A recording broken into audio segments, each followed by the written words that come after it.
Assalamualaikum warahmatullahi wabarakatuh. Perkenalkan nama saya nih Anggriani Pardede dengan NPM 211230089. Saya merupakan mahasiswa S2 Manajemen Logistik dari Universitas Logistik dan Bisnis Internasional. Pada saat ini saya akan memaparkan jawaban dari AAS mata kuliah Kepabeanan dan Ekspor Impor dengan dosen pengampu Ibu Dr. Syafrianita STMT.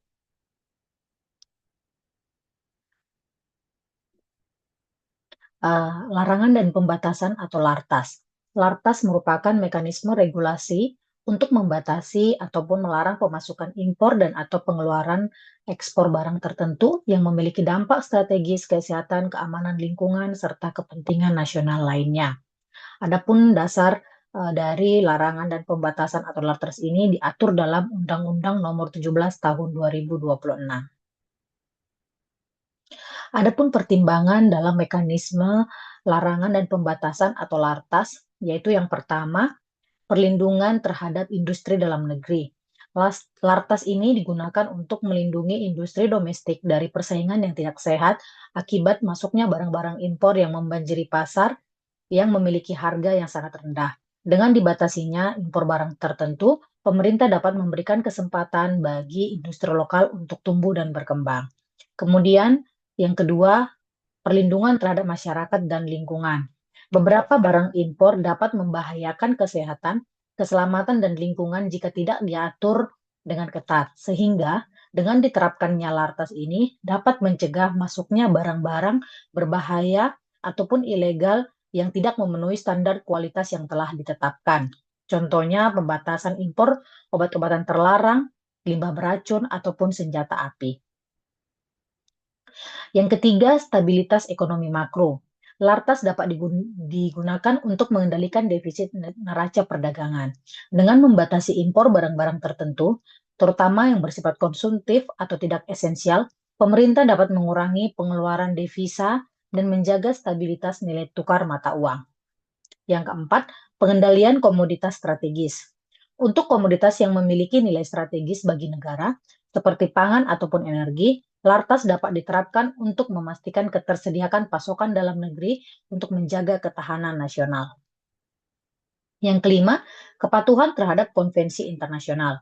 Indonesia sebagai anggota berbagai organisasi internasional terikat pada konvensi dan perjanjian tertentu sehingga mengharuskan pembatasan atau pelarangan impor barang-barang tertentu seperti barang-barang yang berkaitan dengan perdagangan ilegal, satwa liar, maupun bahan perusak ozon. Yang keenam, menjaga kesehatan dan keamanan pangan. Dengan penerapan LARTAS, tentunya ada persyaratan standar nasional Indonesia untuk beberapa produk-produk impor seperti makanan ataupun mainan anak-anak. Adapun contoh penerapan dari LARTAS itu sendiri, yang pertama contohnya pembatasan impor produk hortikultura. Misalkan untuk produk buah-buahan ataupun sayuran yang melalui Kementerian Pertanian mengeluarkan rekomendasi impor produk hortikultura atau RIPH yang menjadi prasyarat bagi importir untuk dapat mengimpor produk hortikultura. Tujuan dari LARTAS ini adalah untuk melindungi petani lokal, menjaga stabilitas harga produk pertanian dalam negeri, dan memastikan produk yang diimpor memenuhi standar keamanan pangan. Tanpa RIPH, barang tersebut tidak dapat masuk ke wilayah pabean Indonesia. Kemudian contoh yang kedua, impor produk makanan olahan. Impor makanan olahan wajib memiliki izin edar dari BPOM atau Badan Pengawas Obat dan Makanan. Produk tanpa izin edar tidak dapat memperoleh dokumen perizinan impor dan akan ditolak saat pemeriksaan di pelabuhan. Adapun tujuan dari LARTAS ini yaitu untuk menjaga kesehatan dan keamanan pangan serta upaya perlindungan terhadap masyarakat. Single Submission. Single Submission merupakan sistem pelayanan terintegrasi secara elektronik yang memungkinkan pelaku usaha mengajukan dokumen ataupun permohonan kepada berbagai instansi pemerintah melalui satu pintu layanan. Dengan single submission, para pelaku usaha, baik eksportir maupun importir, hanya perlu mengajukan satu kali data atau dokumen kepada sistem yang kemudian data tersebut akan secara otomatis didistribusikan dan digunakan oleh berbagai instansi atau lembaga terkait seperti Bea Cukai, Kementerian Perdagangan, Kementerian Pertanian, BPOM, dan lain-lain untuk keperluan perizinan, pemeriksaan, ataupun proses lainnya. Adapun prinsip dan tujuan single submission, yang pertama, efisiensi waktu dan biaya. Pelaku usaha tidak perlu lagi mengisi formulir yang sama berulang kali ataupun menyerahkan dokumen fisik ke berbagai instansi yang berbeda. Tentunya hal ini dapat mengurangi waktu dan biaya-biaya yang terkait. Kemudian penyederhanaan prosedur. Proses birokrasi menjadi lebih ringkas dan terintegrasi, mengurangi kompleksitas dan potensi kesalahan manusia. Kemudian yang ketiga, transparansi dan akuntabilitas. Semua data tercatat dalam satu sistem sehingga memungkinkan pelacakan status permohonan dengan lebih mudah dan meningkatkan transparansi dalam proses perizinan.